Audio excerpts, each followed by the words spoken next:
Hello, everyone. You are joined for Flower Hour, episode 23. I know it's been a while.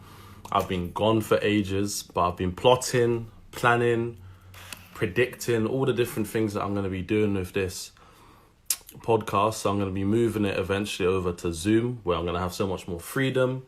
People are going to be able to listen to the podcast outside of these time parameters that we have on Instagram Live. But most importantly, I hope you've all been well. I hope you're dealing with this next lockdown a little bit better.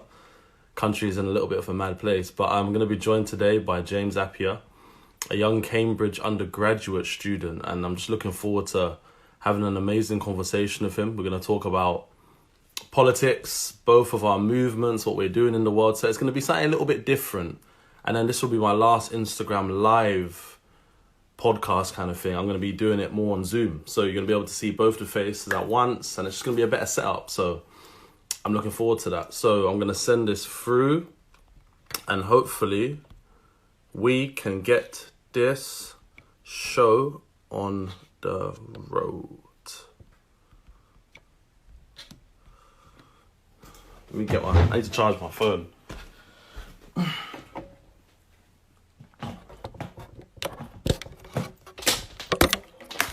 One sec, I'm coming back. Let me just...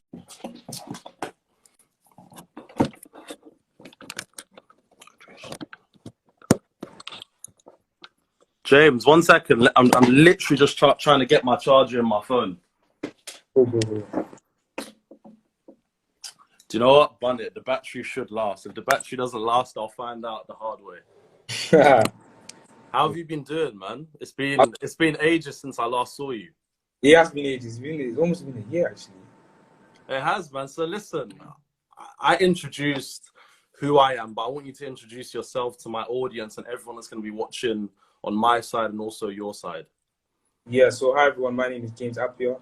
I'm a first-year Cambridge student. I'm studying HSPS, which is, I always say, it's basically politics. I'm the founder of the Elevation Network, which is a financial consultancy firm, primarily for students. I'm also a founding partner at a student investment fund called Black Ivy Partners, and I'm a national lead on a project called Prosper 100, which is to certify young people in different industries, just like a little summary of what I do. But yeah. But listen, how are you finding life at Cambridge? Because I suppose whenever we think about certain institutions such as Cambridge and Oxford, we always think about them in one sense. So how are you dealing with it down there? What is it like? I think workload-wise, it's a lot, and I think everyone would say that's a lot. Currently, we're in something called week 5. So week 5 is where you kind of get bombarded with work. So whether that be like essays, whether that be lectures, whether that be supervisions. Some people, it's for obviously for different subjects, it's different things.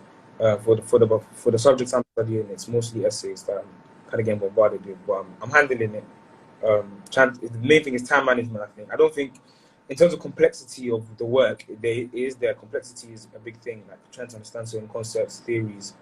But I think for me, it's just time management, and I'm just trying to manage my time as much as I can to essentially get the work done and get them to a high standard. And what's the social life like? Are you around a lot of other melanated individuals? How are you fitting in? What is it all like? So I think for me personally, my social life is amazing. I just love everyone here. Different characters, like you're saying, they're melanated people. There's some people just people not color, just amazing. Everyone's quite cordial. Interesting characters as well, different backgrounds. So it's not like your definitive kind of, from being a person of color, not that same kind of structure that I would have had probably back in London. But it's definitely different classes of people, social classes, and it's interesting. I enjoy meeting new people. I enjoy networking. I've been doing quite a bit of that. Obviously, I'm locked down and stuff, so it's harder. It is. I can't try to imagine how it would have been last year. But for this year anyway, it's been interesting. I'm just enjoying it. I don't think that's the case for everyone. Definitely not. I think some people find it quite hard to engage with people. But for me personally, it hasn't been too hard. Okay, no, I think I'm so happy to hear that, because whenever I look at your story, you always look like you're enjoying life and living your best life of some sorts, man. So that's the most important thing. Yeah, Especially, sorry, go ahead. No, I was just gonna say, I think that's what's important as well, just like enjoying yourself as well. I feel people can get in the midst of just like, I'm focusing. I, I'm even being quite hypocritical because I am sometimes like that. But I think I'm trying to learn the balance of just like sometimes going out, just having a fun with a few friends. Yeah, just the kind of the normal stuff sometimes. No, I can imagine. So taken away from the normal and the very easy stuff, Yeah. I want to know, how do you feel about politics at the moment? Obviously, we've had the elections, we've had how the government has dealt with COVID. I would love for you to share your thoughts with me on everything that's happened politically. Yes, I always say like, especially with American politics, I feel that's what's trending right now. I'm very indifferent to what's usually happening in politics. Indifferent because I feel it doesn't. Like I could be completely wrong, but I feel like for me personally, whatever happens on the government side, whatever happens on on the sovereign side, it's never really like drastically changed my or yeah, I might be ignorant to it, but it's never really personally anyway. But if that's not the case for everybody, that's the case for certain individuals. I've come to realize that. James, hold Yep. up. My phone is trying to tell me that it's about to die. Yeah. Oh, wow, I don't know why this keeps happening to my phone. My phone seems to go out of battery super quickly. 1 second. Let me see if I can just get this in so then we can just carry on. Right, please stay in. Am I in? All right, perfect. Cool. Yes. You can hear me, yeah? Oh, it seems like it's paused. Can you hear me? Can you see me? Yeah, I can. All right, perfect. Sorry, as you were saying. Yeah, so I'm saying I've been kind of distant into politics as much as I've been involved in it. For someone else, I'm 18. Yeah, I've always been different, but in terms of like looking at it from my perspective, as someone that see myself not too involved in it, as much as I am, I think it, it's divided, it's polarized, very partisan. I feel like there's not enough discourse being done, or proper discourse, I should say. I feel like a lot of it is passively violent, verbally violent anyway, and a lot of it is not constructive. Um, and people look at politics in a way by they get involved in it when they need to get involved in it. So it's only until there's a presidential election before everyone feels like they want to get involved into politics. Kind of like when with football, and it's only until the World Cup everyone decides to become a football fan, or for Olympics, it's only until like the Olympics before everyone feels like they want to be an athlete or they want to be involved in athletics or they want to like see the athletic world. I feel that's the same thing in politics, but I don't think that's how politics should be. Because I feel like as an individual, politics is what, as much as I even say indifferent, it does shape our daily lives. Yeah. And I feel when we subconsciously don't involve ourselves into politics, we are subconsciously given power to, MPs, representatives, states, senators, if you live in America, this power to essentially do whatever they want.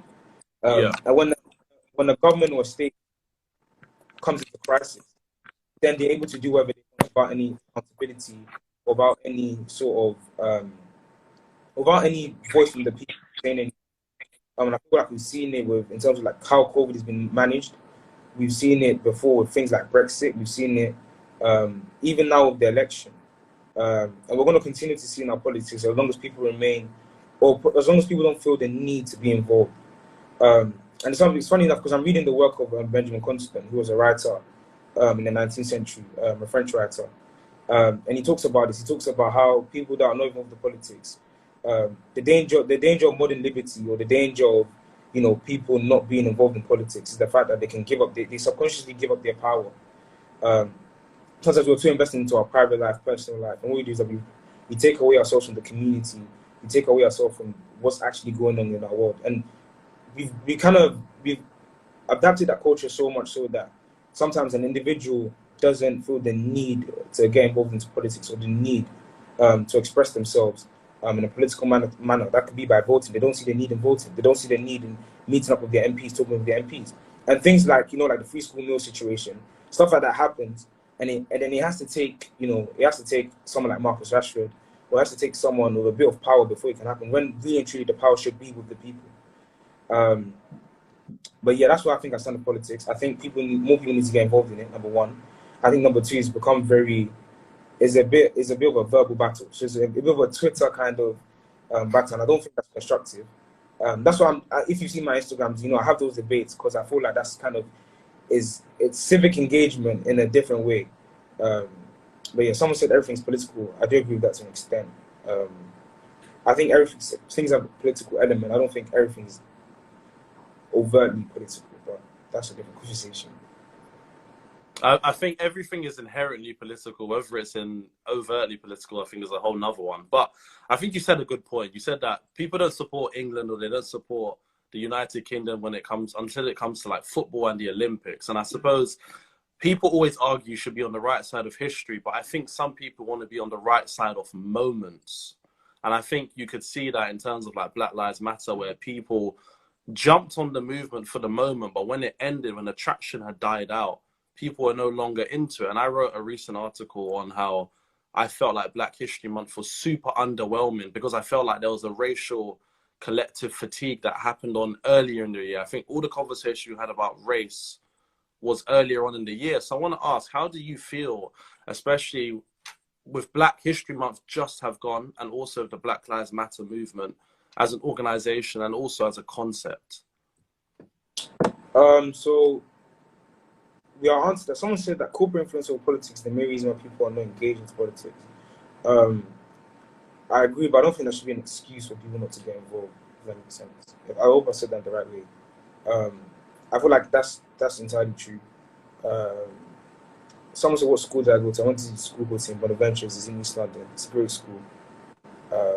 And yeah, so answering your question in terms of racial fatigue, Black Lives Matter, and the kind of the whole thing surrounding that, I feel like it's kind of like a theory I created, but it's probably like some writer or thinker that's already had this theory. And I call it, it's something I just came up with. It's called motions. And what happens is I feel like with our world, we have motions whereby, you know, there's something that's popular trending. That could even be a celebrity dying, to like Kobe, Chadwick, or it could be a big event, Black Lives Matter. Or it could be a political event like the US presidential election, or it could be something like the Olympics. And what happens is you get people invested into this thing, whether that's by viewing, whether that's by voting, whether that's by engaging. There's always a way that they try to get engaged with it. And I feel like it happens, and there's a hype around it, then it goes away. So, for example, it's funny, shout out to Prophet Elijah, he's on here. I spoke to him about how every 4 years when there's a presidential election, you get a lot of Christians using the time to manipulate their audiences and scenery. Some Christians, anyway, not all Christians, to try to gain a bigger following by trying to like predict stuff or trying to like associate stuff or attach stuff with Jesus and God, or attach politician names and people with certain like political ideologies and stuff. And I don't think that's entirely right. And we get that because of the motion. We get it's gonna pass. Like after this election, after whoever, because you know there's the ideas of recount and the fact that Trump can still be president. So after inauguration, we're going to see who's president. There's going to be that moment where it's like, what are they going to do with policy? And people are going to forget about the US president for a while until he does something big or crazy. And then we're going to move on to something else. This year has been COVID throughout because of lockdown. This has been COVID throughout. It's been COVID because of what's happening. But it's going to get to a point where people forget. I think that's what Black Lives Matter was. There was a motion for everybody. And I think very controversial person, but Candace Owens talks about this as well. She talks about how every presidential it rises again. Black Lives Matter rises again. A black man is murdered by a policeman. Last time was Castillo. Fernando Castro. Yeah, Castro. Yeah. That was the last 4 years. And she predicts that next 4 years is going to happen again. So I think Black Lives Matter was a motion. And for the slogan of Black Lives Matter, I definitely stand by it. For the whole movement itself, I think it's controversial in itself.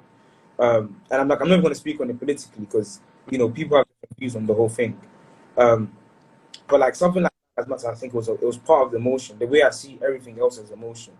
And especially with me, like I'm a Christian, so like I feel like a lot of things is like you can even see it when you read the Bible, you can even see these things happening in the Bible as well. It's like there's certain pinpoints where things happen, people get involved and people just disengage after a while. And I think that's what Black Lives Matter. It wasn't entrenched talking about the social injustices that people face or the racial injustices that people face. It wasn't embedded thinking about why a black person enters a space and they feel uncomfortable, they feel accommodated, they feel alienated. It wasn't, those things weren't spoken of. Those things, there were Instagram lives on it, people debated on it, but it wasn't the main part of the conversation. The main part of the conversation was, let's put a black square, or it was, you know, I stand by black people, or, you know, I think Black Lives Matter. Like the slogan became almost as it became an idol. I think the slogan became an idol. I don't think that was I don't think that should have been the main cause of the whole movement, because yes, we like everyone. It's almost like everyone knows that Black Lives Matter. That's not what, I don't think that's even what we're trying to even. I don't think that's the real issue. I think the real issue is about spaces and how we feel in certain spaces and how we feel by society. Because when someone's racist to somebody, sometimes, you know, there's overt racism, there's covert racism. So there's a racism that's like literally like someone saying the N-word, for example. And there's racism by which someone has a prejudice or a view of a black person that, you know, they've probably been inherited. It's been a family thing that, or it's been something that they've learned from school. It's something that, it's just a general prejudice. Let me just put it like that. And I think for somebody to unlearn that, or for somebody to understand that, it takes a lot of processing. I mean, protests and stuff are good, but I think there's other stuff that can be done. I don't have the solutions for it. Don't ask me like what else can be done. But I feel like there's other ways that people could look at race, rather than it being a motion whereby people put black squares. I didn't post one personally. I remember people asking me, why are you not posting? Like, do you not care about Black lives and stuff? And I was like, if you think that me posting a square like equates to Black Lives Matter, I was like, oh, that's questionable. I'm not saying that people that did post a square don't care about Black lives, because I know people that did, and they do so much for like racial justice and stuff. So I know that's not what I'm saying at all. But I feel like people that did, there's a large amount of people that did, that I feel like on a day-to-day basis, it doesn't affect them, number one, and number two, they just don't care. It's just a trend, just emotions. You know, we'll get by it. And then now it's like US presidential election. Everyone seems to care now all of a sudden about what Kamala Harris and Joe Biden did in the Middle East. But when it was actually happening, no one was questioning them about it. And I think it's just another thing that's happening now. The same way, like, I don't know if you heard today in the news that Wales have Scotland. Are you talking about banning the smacking? No, cancelling the exams. Oh, I saw Wales. Yeah, they cancelled the GCSEs, right? And I feel like it's another thing that's like, I think, see, that was even a big thing at one point, it affected me personally, where exams were cancelled and you had like an uproar of students, and now all of a sudden everyone cares about student affairs. Or I'm talking about older people anyway, they care about student affairs, you know, students, and then like everyone's kind of like, oh, this shows that we live in a classist system, blah, blah, blah, blah, blah, and then, you know, that happens, and then now that's gone. Like, no one cares about students now, that they, like, what's happening to them during this period of time. So I think, like I'm talking about, is emotion thing. So if you ask me, literally, because I feel like I've waffled on for quite a bit, if you ask me Black Lives Matter, what I think of it, I think it was a big motion, and I feel like it's a motion that pops up every now and again. Almost like the Olympics, if I'm being very brutally honest. And I feel like it will pop up again at some point. But for now, it's like you're saying, it's not really catching on. Another example, SARS as well, Nigeria. That was another motion that we saw. You know, everyone posting SARS. You saw the red flag with the blood on it. Does anyone know what's happening right now in Nigeria? If I start to people. So I feel like, yeah, emotions. That's my answer to you. I think what's really interesting is you drew on a lot of points, and I think, as you said, you know, by your own theory, whether or not someone else has it out there, emotions, and I think black squares are almost like a badge of approval to say that I care about Black Lives Matter. And then, as you said with SARS, when people put stuff on their story, they felt like they were doing something. And then you have, you know, with Wales banning the GCSEs, and you had Manchester, the University of Manchester, the other week, putting students in the fences. So it just feels like there's a political theme park going on right now, where people are being dragged from left, right, center, and people don't really know what's happening. So, for example, my focus, I just wrote something on Scotland banning the smacking of children because some people believe it's an infringement into the family home. I just feel like everything's happening at the moment now where, as I said, there's a political collective fatigue, there's a race fatigue, there's a class fatigue. And as you rightly said, Kamala Harris, and Joe Biden. No one spoke about how Joe Biden voted for pro-segregated schools back in the 70s. No one spoke about how Biden supported, well, he signed off the 1994 criminal federal bill. No one else spoke about how he said black people aren't black if they don't vote for him. People change the narrative as it suits them, and I suppose what the political tide or the current takes them. So I guess in accordance, I'm agreeing with you. So yeah. Yeah, and I think it's almost because a lot of the thing I get a lot now is like, James, you've spoken about the problem. How do you solve it? I don't think it needs solving, to be honest. I think people just need to apply themselves at the right moment. If the tide comes, if the political tide comes, it's almost like, ooh, here we go again. Now we're talking about this. You just need to think to yourself, how can I apply myself in the way by I'm not just being performative, I'm not just being tokenistic, but rather I'm actually engaged in the conversation. I'm trying to patch up how, because that what was the political motions and tides we're talking about. It's just how our politics works. There's nothing we can do. There's nothing no one can ever change about that. That's how it's going to be forever. It's been like that in history. Things come up. Like I was even reading about the French Revolution today, and the French Revolution, even back then, so many things were happening. Kings and queens were dying. Peasants were revolting, and you see that now in different ways. You know, you get people protesting out in the streets for Trump not winning, them demanding a recount. So there's always going to be like that kind of power shifts because of the way our society is set up, essentially. I think what people need to do is people need to see, okay, where do I stand, number one, and number two, how can I apply myself into these situations? Am I just going to be a silent watcher and just be apathetic and just literally not engage? You can do that, happily, you can do that. But then how's that going to benefit you and your generations to come? You have to think about that as well. So I think for me personally, even me, I'm still learning, how am I going to apply myself? Is it just, am I just going to keep posting on Instagram every single day? How does that even solve anything? For how long? Or is it a thing where like, I'm actually going to try to like, get a degree, see where I end up in social policy and actually try to make actual changes. And I feel like I'm trying to put myself on that journey to be able to do that. Not everyone has to do that. Not everyone has to like want to end up in social policy or want to change politics in some certain way. But I think that's what I'm saying, applying yourself. That's up to you to decide where you want to apply yourself and how you want to apply yourself. And I feel like it's for different groups. So for example, I'm a Christian, so like we have to even talk about how do Christians apply themselves in these situations. Like where can we preach the gospel? Where do we get a chance to talk about Jesus in these situations? As a person of color as well, you have to think, how can I bring increased representation in this political time? If let's say, for example, it's I don't know. If let's example the tide is students, how can I maybe talk about students of color, young black men, from where I'm from, that are literally struggling just to like engage with the academic system because of how much it's almost designed in a way. It's not designed in an appetizing way for them. So there's different things I need to discuss and be talking about. I just need to think, how do I apply myself? But yeah. And I think I said this to someone else the other day. I said, when we ask for representation in certain spaces, are we asking to meet the quotas, or are we asking to put people there who actually care? And I say this, for example, I was talking about one of my other fellow friends. We were talking about this. So Kamala Harris, and if you compared her, for example, to Priti Patel, they're both black. Black. So Kamala Harris, black and Asian. Then you've got Priti Patel, who's Asian, and so on. So people are not just happy when it's someone of color who's in the place, but they almost have to represent a certain ideological outlook for them to be able to be happy that they're represented in that space. How do you feel when we have representation there in some aspects, but perhaps they don't follow the same ideological outlook that we have in politics?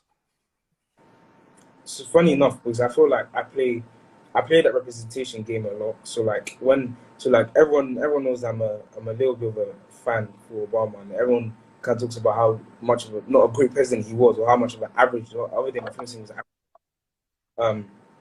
But for him, it's more of the for me, one thing I admire is journeys.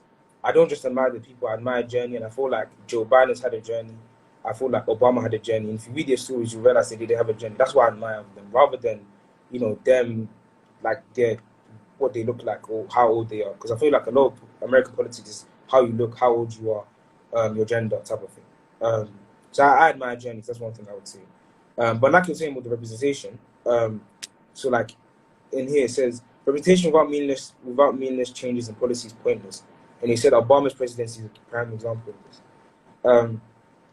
I feel like for people, So like for everyday people that like they were reposting Kamala Harris saying amazing, she's the best vice president.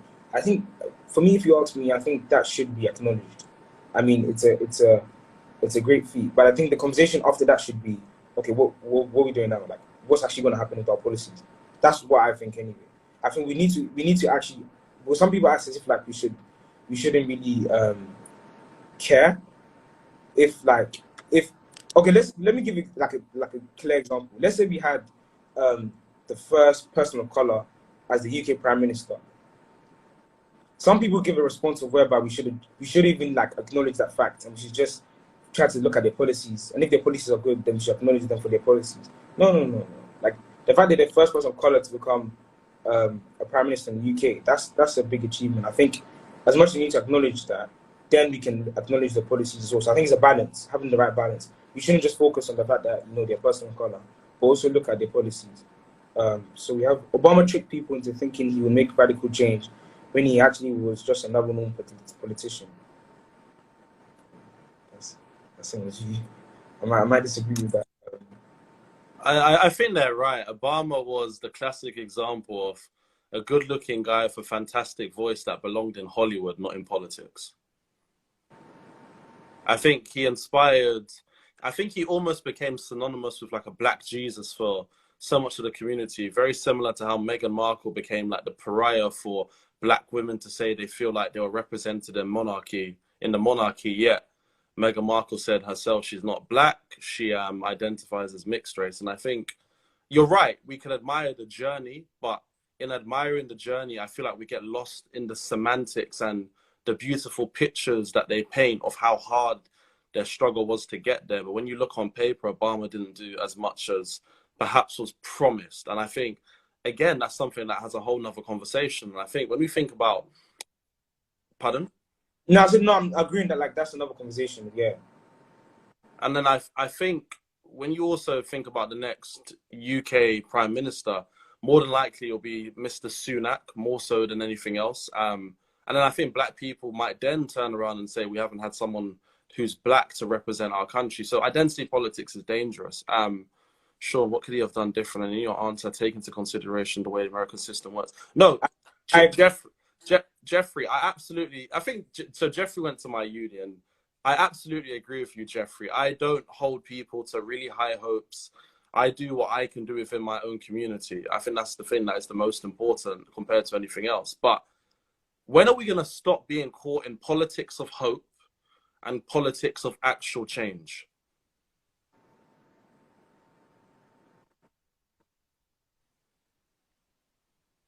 Are you reading the question on the screen? Yeah, sorry. When you speak about your admiration for their journey, does that translate to an admiration for their policy as well? Well, for me personally, this is me personally, I think it's exclusive. And it's only because it's exclusive. Yeah, it's exclusive because I feel like I'm around people a lot of the time that struggle. As much as I'm around like people that are like doing well, I'm around people that struggle as well. And like I know how hard it is to break into certain spaces. I know how hard it is to like find yourself at the top. So when you do that, I feel like some sort of admiration needs to happen. Otherwise, we're going to get to a point where we're just too bogged down on the politics rather than. I feel like politics is more than that, if that makes sense. Politics is more than policy. We can't reduce politics to just policy. Otherwise, we'll call it policy and not politics. But yeah, that's my answer to that.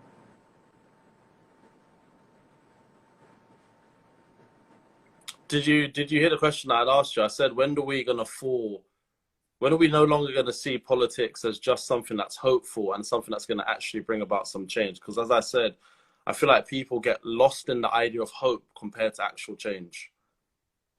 I think that's down to a change in the way we view politics. I think for many people, politics is news, and politics is social media, and politics is Obama giving a great speech or Theresa May crying on the day she's about to leave office. I think that's politics for some people.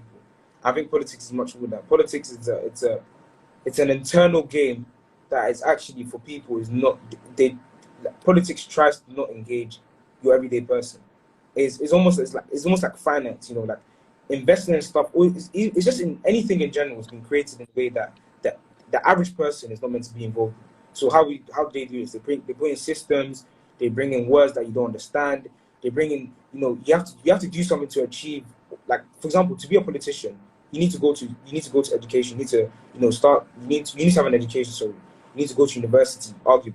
You need to, like, there's so many things you have to do to get into these spaces, and that's done so that the average person just walking around that doesn't care about anything, doesn't get involved, that doesn't have a space or doesn't have an influence, essentially. And I think for what we need for the politics of hope to stop, I don't think, does it need to stop? I think that's another question. But I think if you want to argue and say, like, if you want it to stop, I think the way we need it to stop is by everybody or by each individual taking upon themselves to educate themselves in some sort of certain way. And that's outside of news. That's actually taking the time to look at manifestos. Because I think that's something big. When I ask people, okay, tell me their manifesto, there's question marks all around. Complete question marks. And it's even more than manifestos is, okay, what were the previous manifestos? What are the manifestos now? And what are the possible manifestos? Am I making sense? That makes a lot of sense.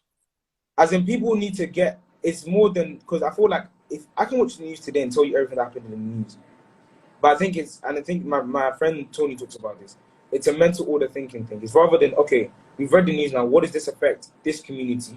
How does it affect this individual? How does it affect this person, this class? How does it affect my community? How does it affect the environment? How does it affect this person's thing? Like, there's so many things to it. And if you really want to educate yourself, and that's up to you. That's your personal choice whether to do that or not. But that will stop you being hopeful. That would stop you. Like someone saying how the American system works. If you understood how the American system will work, you'd be able to somewhat predict how Obama would have moved in his time of office. You'd be able to predict it somewhat, to some degree. You would be able to. If you thoroughly knew how the system works, if you knew Obama, if you've read his books, if you followed him for years, you will know that. But that takes a lot of effort. That's why I think that the politics of hope is almost like a little souvenir to kind of cover up the hard work that needs to be done to actually get into politics, to understand the mechanics of politics. So then do you not think politricks is the word that we should use instead of politics? What does politics mean? So it's a minefield. It's various different tricks into politics. As you said, you have to go through these stepping stones just even to find yourself in that space. And then in a few comments back, you spoke about how do people of color feel in those very spaces. So, you know, people feel like when they take up those spaces, there's things such as imposter syndrome and so much more. And that leads me to ask you, have you ever felt like you've suffered from imposter syndrome? No, and yes. There's a question I've been asked before, and I said no because I'm just, me personally, I think I'm quite confident, arguably. Well, I think I'm confident. Someone might say I'm not confident. But I think I'm confident. And I think if you have a level, and that's funny enough, I was speaking to my mentor, Andre. I almost said friend, my mentor, Andre, just before, and he was talking about how, like, he never felt like until now anyway, he never like thought about race. Or he never like, and it was never because he never like, it was almost like situational privilege, as people call it. And I think that's been my story as well. It wasn't until university where I started to realize, like, class, race, divisions, all that kind of thing. And it's only until you get to someone like university where there's so many people that you start to understand your privilege. Like, people, I'm not even going to say particular issues, but there's people that are suffering with some certain issues, domestic issues, racial issues that you wouldn't, or I wouldn't personally face. And focusing on the question of imposter syndrome, because I think I've diverted from the question.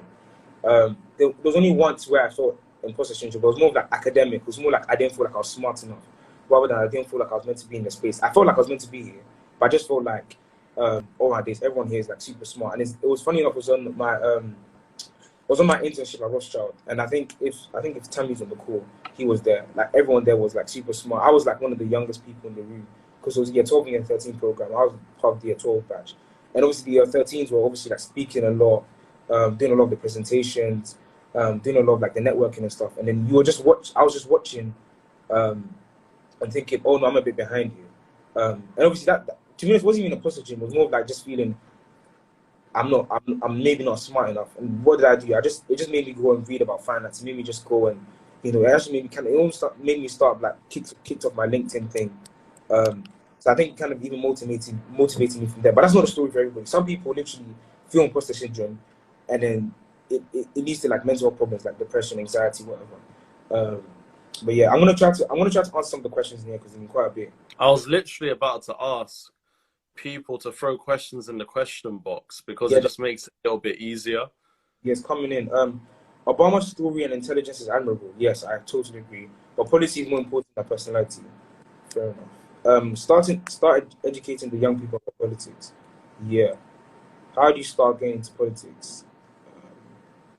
There's a lot of questions actually. What do you both think about personality cults? I actually don't know what that is. And if I have an idea. It's personality cults are where people admire a certain leader based on their personality traits, and they typically might have a certain objective and a goal that they acquire by having masses of followers and people to come together. I think that's, so. Like that's I don't think I don't think you can be a politician without. Although I don't think you can be a prominent, I should say, politician without having an element of that. Absolutely. I believe, well, I think politics nowadays is very much about personality. Yeah, 100%. Oh, guaranteed. Like Trump is a big personality. Trump has a big personality. Boris has a big personality. Like I think every politician, AOC, for example, has a big personality. Yeah. I think it's very hard to find a politician without personality. And even if you do find one, I don't think there'll be a big name. Like even someone might disagree and say Theresa May didn't have a personality, but I think she did. But yeah, another question. I need to answer how do you start getting into politics? Because I speak about it a lot. You're born to be there, King. Amen. Listen, people think presidents click their fingers and policy comes into place. Real change must usually come from people lower down, citizens through mass organizations. Absolutely. Yeah. And I think, yeah. He talks about finance. Do you think the banks should have been bailed down in 2008? Whoa, that's a different conversation. I'm not going to get involved with that. I think, okay, I'm gonna answer this because I want to keep it to like politics and contemporary stuff. James, give me a quick answer. Do you think the bank should have been bailed out in 2008? Yes or no? I don't know. Okay. Start educating the young people about politics. What was the other question? Wait, how do you start? Okay, so for me personally, the way it started was I was the person that like I'm a very much visual person, so I remember like I can literally remember watching Tony Blair, George Bush, David Cameron, Nick Clegg, Gordon Brown, Obama, like all these people when I was young. Like these are the people that kind of like I'll literally come home from school and these are the people I'm watching on TV every single day. I'll see them on the news this is probably because of my dad. My dad is one of those dads that like watch news all the time. So I'll be seeing these people like every single day. Obviously like I was watching football and stuff, but it was mainly this politics was mainly the thing that I was watching like every single day. It was mainly the thing that I was seeing on the news every single day.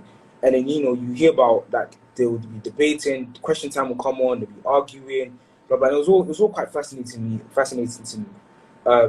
And I think that's what it's fascinating. Politics is fascinating to some people. It's just fascinating. But I thought to myself, how can I get involved or be more involved in that? And I think it wasn't until you're 12 I got the opportunity to get involved. And it was simple stuff as like most charities are political. You don't realize it, but most charities are political. They're social campaigns. Getting involved with those is a good way to start. Just emailing your MP for conversation is a good way to start. Maybe even arguing on Twitter with somebody is a good way to start as well to get involved in politics. Like it's a weird stepping stone, but I would have never said this 10 years ago. But literally going on Twitter, following a few controversial people, and just engaging in conversation, or just even if you don't want to engage, just reading through the conversation. Like one person I follow, another controversial person is Tom Howard. Like I follow him. He's a big Tory. Not that I'm a big Tory or anything, but I follow him because every time he gives very interesting analysis for every situation. So I follow him. Like I read some of his stuff like that. Owen Jones is another interesting person, big lefty. Some of the stuff that he talks about as well, very interesting. He's about to start his own news channel. very interesting to read. Very, very interesting to get Who, involved. Owen Jones? Yeah. Oh God. Like Owen Jones, he's so biased, but I've read his books and I think his books are incredibly interesting.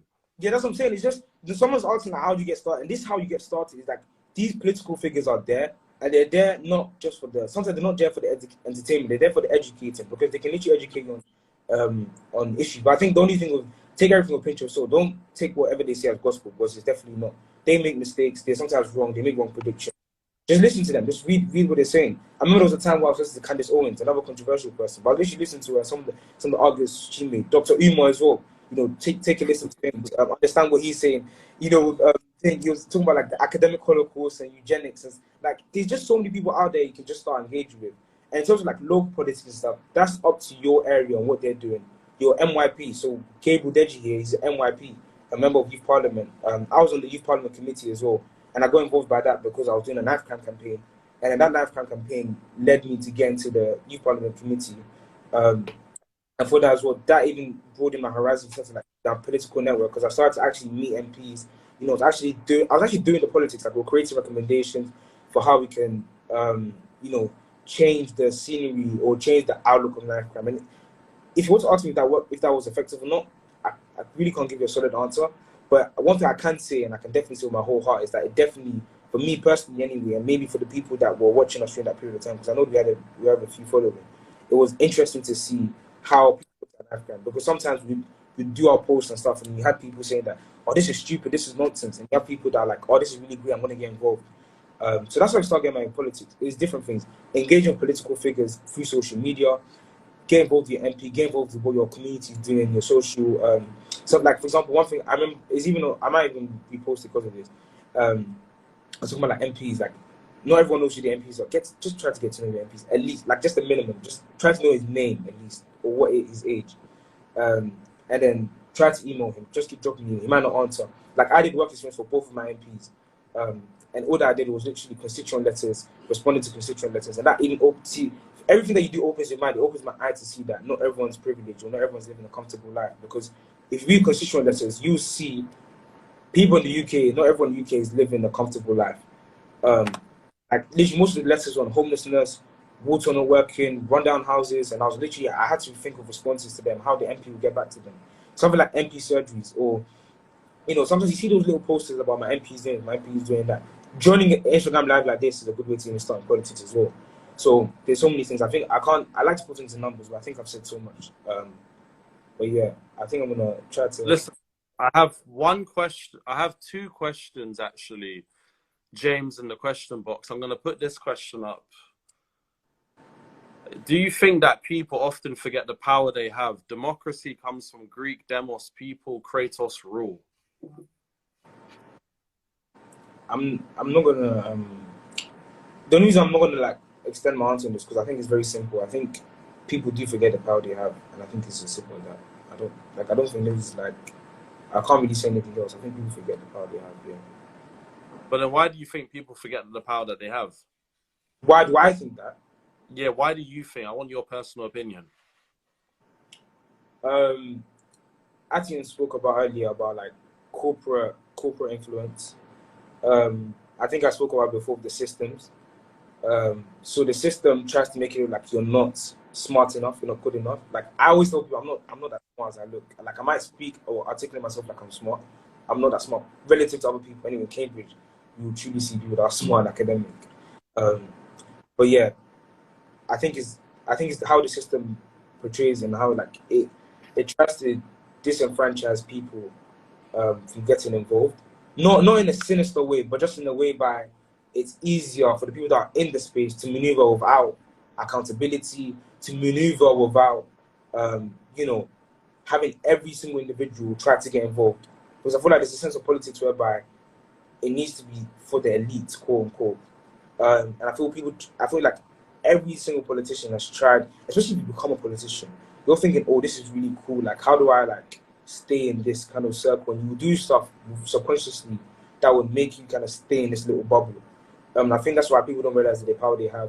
So, for example, on media, they'll put out these how many votes there were, and you're thinking, these 100,000 votes, 74 million people voted for Joe Biden, 71 million people voted for Trump. I could be completely wrong with the numbers, something like that. Then you're thinking, why does my vote count? Then you're already questioning your power. Then you're like, well, I'm not going to vote. It's not going to make a difference. That's how we start questioning our power. And I think there's so many other systems that make us think, like, for example, someone might be trying hard. I know there are a lot of like social activists here. Someone might be trying hard for, let's say in America, someone might be trying hard for the Paris Agreement to have been sustained. Donald Trump pulls out the Paris Agreement. You're thinking, oh, I have no power then. It doesn't mean that.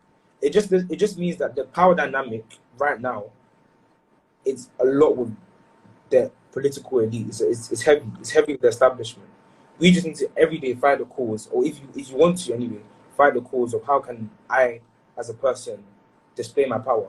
And as you do that, you'll be like ask. I think he should come on this live afterwards because he's a good example of someone I feel like he's tried every single day, or maybe not every single day, but he's tried to have some sort of political change, and he's taken into spaces like he's spoken in the House of Commons before. That's amazing. I feel like you can do, as a personal person, you can do your stuff in your own way. It doesn't have to be on a public. It doesn't have to be on a popular level. It could even be something very small in your own little community, in your own region. And I believe anyway, you will be given the space, or you will be acknowledged. There'll be a time where you become acknowledged, even if it's after you die. As long as you realize the power you have. But yeah, just to answer the question. That's what I mean. I didn't want to go on around, but just to answer the question, I feel like the system. It's the political system that makes people feel like they don't have the power that they have, and that's because of the jargon that's used. That's because of how complicated the system is, and that's because how sometimes the system is presented in such a almost sometimes politics is in a dear manner. It's like politics is so bad right now. Look what's going on, blah, blah. And I'm a person. I'm very optimistic, so I try not to look at what's the bad things that's going on. I try to think to myself look at the Biden-Obama bromance. Rather than looking at Biden said this, Obama said this, and it's almost like ignorance is bliss type of thing. But I feel like sometimes we need to do that. Otherwise, like you're saying, we're going to get political fatigue and get tired eventually of my days, not this again, my days, not this. And I think we need to start to accept certain things. I don't know how to explain. I'm trying to distinct the two things, but accept the things you cannot change and change the things you cannot accept. That, but in a way that, as much as we need to accept that some politicians are quote unquote have done bad things or are bad, at the same time we can't allow them to do it. I think it's accept and allow. So we can accept it, but maybe not allow it, or we shouldn't allow it. I should rather put it. Okay. Yeah. I feel like we have so many comments in terms of political questions, James, and I think we could be here with people asking you questions, but I want to ask you, what does the future hold for you, and where would you like to be in the next 5 to 10 years? Because I know some of the big stuff you're working on, and you said to me specifically you want to speak about it, so I'd like to give you that opportunity. Maybe not everything, but 5 years, possibly graduated, I'm looking to possibly be a postgraduate, hopefully in the Americas of some sort. I don't know, but definitely further education, because I'm loving the course I'm studying. I love learning about politics. It would be nice to study international policy. Nice to study even a language as well, because I know a friend that he did the course I'm doing at Cambridge, went to study international policy and a language at Harvard. And I think stuff like that is interesting. So doing some sort of postgraduate Kennedy scholarship, stuff like that, it's impeccable. So some sort of further studying for a bit, and maybe focus on some of the ventures I have personally. That's how much I build in them, because I believe in them. If they're doing exceptionally well or not, that's questionable. If not, kind of just enter the world of banking, enter the world of finance, see how far I get there. But eventually, after the 5 years, the 5 years of basically kind of figuring out what do I want to do for the next 20 years or 30 years. After that, it would be a thing where I want to enter social policy, definitely. And I enjoy it. I think a lot of people ask me why do you want to enter social policy? What do you want to change? What's your what's your big thing? And I think it's just I just enjoy it. Like I said, I don't think I've said anything that's been polarizing. I don't think I've said anything that's been James believes in this or James is a big advocate for this. I just enjoy it.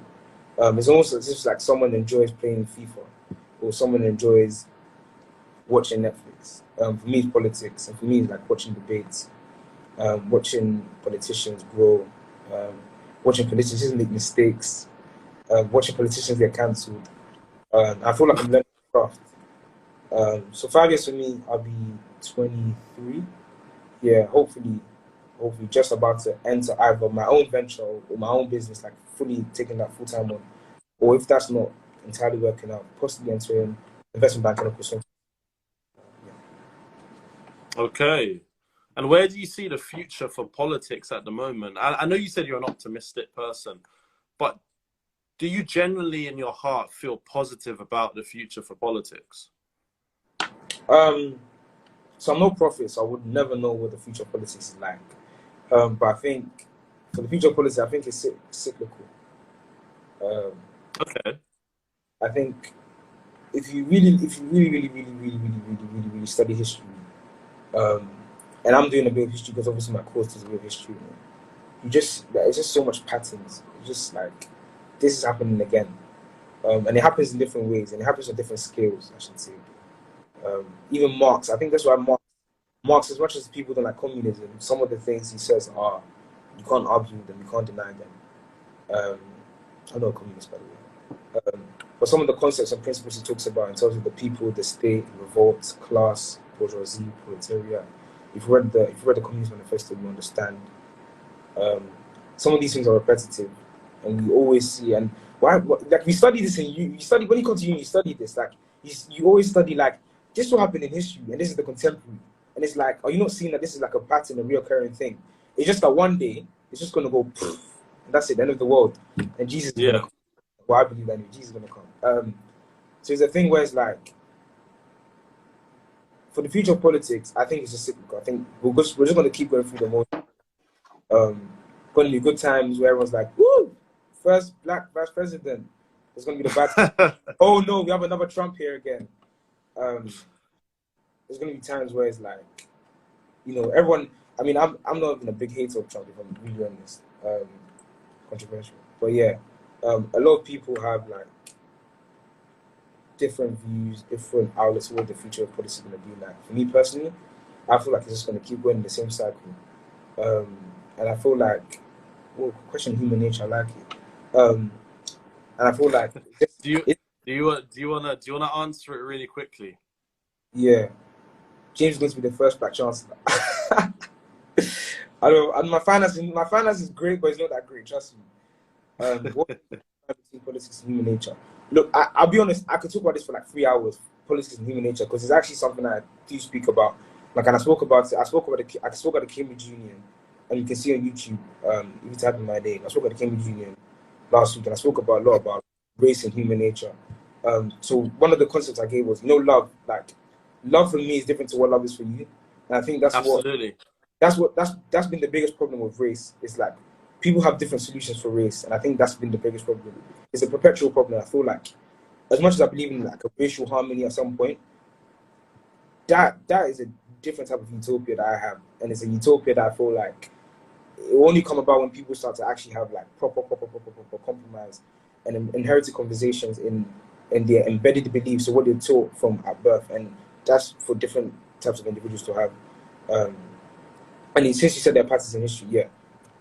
And I think also if you read the Bible, I think if you read the Bible, like, and you understand the Bible as well, these patterns again, it's almost like the Bible's like a prophetic book, and these stuff you just like. For me, I sit down and smile, because it's just like for me anyway. It makes sense sometimes. Sometimes it doesn't. Sometimes it does. And it makes sense because you just see it. Oh, here we go again. Here we go again. Here we go again. And that's how politics is. And I think if you look at politics like that, it becomes less emotionally draining. For a lot of people, politics is emotionally draining, and it becomes much more enjoyable, and it becomes much more of a the Bible's political. Is that, I don't know. It becomes less political draining, and it becomes more enjoyable. Yeah. Do you have any goals regarding your faith?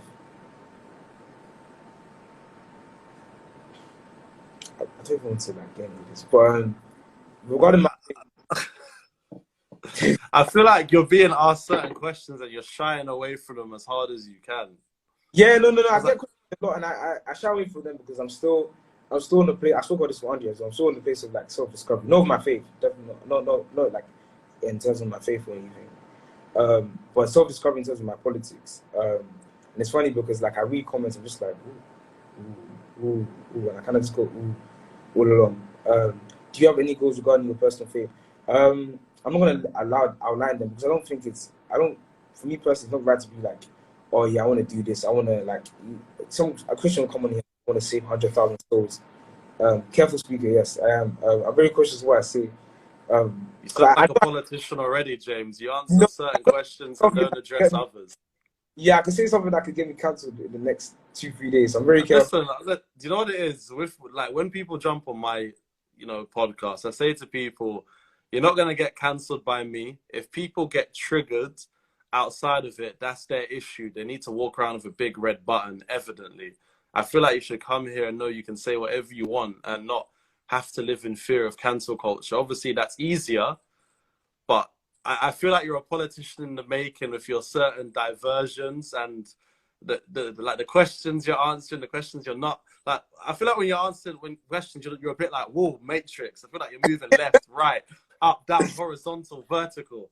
I feel like I've noticed it, but maybe it's because of what you're studying, or as someone said, you're a careful speaker, man. You're preparing for a political career, as Appiah said. When I was on show, he was asking me some difficult questions. Yeah, and some of the questions, because the thing is with questions is you don't actually like. I'm a very like prepared person, so usually when I'm usually like I have some sort of answers I'm going to give, and I have an idea of what some of the questions are just like I've never even thought of it, like the personality call one. I've never thought of personality call. Like, what's that? Like, it's never been I never thought of it before. So when someone asks me that, it's just like, oh, cool. But I think it's good in some senses that you're admitting that you don't know everything. You're still on your journey of self-discovery, and I think people forget like you're 18. Yeah, that's what I'm just a little kid. People forget like I'm 26, and I think if I knew the things that you knew at your age, I'd be a very different individual. I had to learn and go through university to learn certain things. Do you know what I mean? And I think you're going to go on a journey where you're going to be like, your views are always going to be challenged as long as you don't live in an echo chamber and you climb out of the rabbit hole that you may or may not be in. You're always going to learn something different. You're going to have something that's going to come against your view. Definitely. I feel like you're reading some of the questions and you like you're waiting. My head is shaking. Someone said faith and politics should go hand in hand.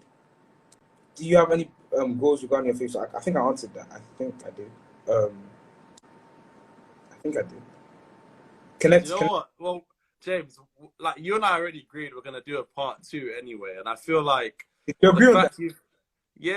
Listen, like we agreed on it. We agreed on that already, man. We spoke about listen, you can't run now. I feel like I must be like the Black Piers Morgan because Matt Hancock wants to avoid me on Good Morning. Do you know what I mean? That's how I'm feeling now. No, Matt Hancock, if he's watching me or if you ever watch this, like, nah, he needs. Mate, you need to do better, man. I've watched his interviews and I've laughed. Like the one he was being asked about black people in the cabinet, and that was like a classic politics. Absolutely. And then the one with Jon Snow as well on Channel 4 when he answered as well. And Jon Snow kind of just got angry. It was like the Parliament's in shambles. Like that was his response. Yeah. But yeah, like questions are hard. They're hard to answer. I feel like the amount of questions you're getting though are for a very specific reason. It feels like if we do a part 2, I might have to put up a questions box and then we just ask all the questions that everybody has and leave it for a while because you're getting a lot of questions that you can't address in the short amount of time that we have. Exactly. I think that's because I can say something. So, for example, let me give you like a clear example. I was on, I actually do a podcast myself. It's gonna launch and everything. I'm doing a podcast with a few friends and stuff. And on the podcast, I said, I've never faced racism. Everyone got angry. Yeah, that is a wild statement for some people. Whoa. So then it was like, and also I've said something like, so guys, do you believe in black privilege? Everyone got angry. It was like, everybody literally just like, was like uproar, complete uproar. And it's reasons why I don't make blunt statements anymore. Because I don't want to say something. Is it because you're afraid of being cancelled? Is that why though? I don't think it's a bit of being cancelled. Because look, you never. I don't think even if I become a politician, I'll never use Twitter. Like I just wouldn't use Twitter. And even if I do, it'll be someone managing for me. And if someone manages me, I'll try to stay away from Twitter because I think Twitter is a place whereby you would get yourself in conflict. I don't know how Donald Trump does it. Like Twitter's the wild west of the worst parts of the world. If people read Twitter every single day, you'll genuinely believe that humans are not as good as people would like to think they are. Yeah, and I'm an optimist, so it wouldn't be good for me. Twitter's a very negative and a very dark place. But look, I got to ask you a final question. What do you want people to take away from the conversation we've been able to have in this short amount of time? Nice, I like that. I think first thing would be watch my Instagram debates. They're interesting. Get involved. Get involved. Because I know a lot of people are watching and just like, oh, I want to say something. That would be my first thing. My second thing would be get involved in politics. The ways to do that: joining Instagram Live, getting yourself on Twitter, looking at some of the big kind of politicians out there, what they're doing, emailing your MPs, seeing what like the social campaigns in your area, looking at area and what they're doing, joining these politician responses. I think the third thing would be is don't feel pressure to get involved in politics. Do what you enjoy. But I urge you to get involved in politics. I'm not forcing you. It's not a command. I'm not an authoritarian leader or dictator. So, yeah. James, man, listen, I need more than an hour to dig out the real answers out of you because I feel like I've been softer on you today simply because it's my first podcast back and because I don't want to, as I said, I don't want you to be like the Matt Hancock of Good Morning where you vow not to come back on for 200 days. You know what I mean? But I generally have enjoyed the conversation I've had with you. And I think just by the responses you've had with people are willing to have a conversation with you. And you're more than willing to have a conversation with me. So I'm thankful for that. And I see your debates regularly. And I think some of the comments you get from people are a bit wild. Do you know what I mean? So I appreciate what you do and the debates you try to encourage and the conversation you try to spark. James, I got to say a big thank you, man. No, thank you to you. I think we should close off here. Otherwise, because I'm still seeing the questions are still coming. Like I've done a live where questions have been coming, but this is like political questions and like I'm literally in the hot seat. I feel like I'm in the hot seat right now. Listen, you are in the hot seat, and when we do a part 2, you have to come ready. I don't know. What research am I researching though? Like, where do I start? Listen, research. Sometimes you got to have a good general knowledge when it comes to politics nowadays. 100%. Like for example, the other day I was telling my friend, I won't like you have to start, but like you have to tell me more about Israel and Palestine because I feel like I've just been looking at the debate of Israel and Palestine. I've been scratching my head for like the last 5 years, and it's like I need to see where I stand on that. Maybe not stand, but maybe just see. I don't want to get involved in that as well, but I just want to know because, for example, I post on my matriculation, Cambridge. I posted my matriculation, and on the last picture is actually with the master of my college, Lord Smith Grimsby. He's in the House of Lords, a big guy, and it was an amazing picture, and I'm actually honoured to like have a picture. There's a person at the end of the picture on the left. If you go on, it's on my Instagram, and he's the proctor for Cambridge, for my college in Cambridge. And someone was what he's wearing. It was like a headscarf. What he's wearing is from Dubai, and it means he has solidarity for Palestine. It means that he's pro-Palestine. And I was just like, wait, I just took the picture. I'm not pro-Palestine. I don't know. So it's like you do things as well. You say things and you don't realize like the implications that is happening. It's true. When I posted the Remembrance Day, then everyone was like, James, do you know the Western imperialism history that Remembrance Day has? I'm just like, I mean, I kind of knew it, but I didn't know it was like that serious for people. So that's why I also see. And when these type of things happen, it just makes you feel like you don't want to provoke people, because I feel like I can easily say some things, and some people feel provoked, some people feel angry. Not everybody, some people. Because James, man, listen. You have to hang around with me more often because I think from meeting me, I'm not afraid to trigger people, get them upset, get them angry. Why did you talk after the conversation with Mike, back Boris? I remember the stuff you said. I remember the things you said about toxic masculinity. Like it was raw. It was raw. Yeah, man. Listen, I have to shut down the conversation because we've gone past an hour, and people are still here. You know, the numbers have gone up. You people are doing the most today. It went from like 4 to like 23. Yeah, like to 21. Like it's mad. Like I'm actually really surprised. But James, here's what we're gonna do. We're gonna sort out part 2, and I'm gonna ask you. I'm gonna say to everyone now, when we do a part 2, I've got to ask you 3 questions on very specific topics. I'm gonna give you the time to research it. Go away. But I need your raw and authentic views. No political answers. This is political execution. Nah, not at all. Listen, this is not political suicide. Your career will thrive after this. You will rebirth like Lazarus. Amen. Listen, you'll rebirth like Lazarus, man.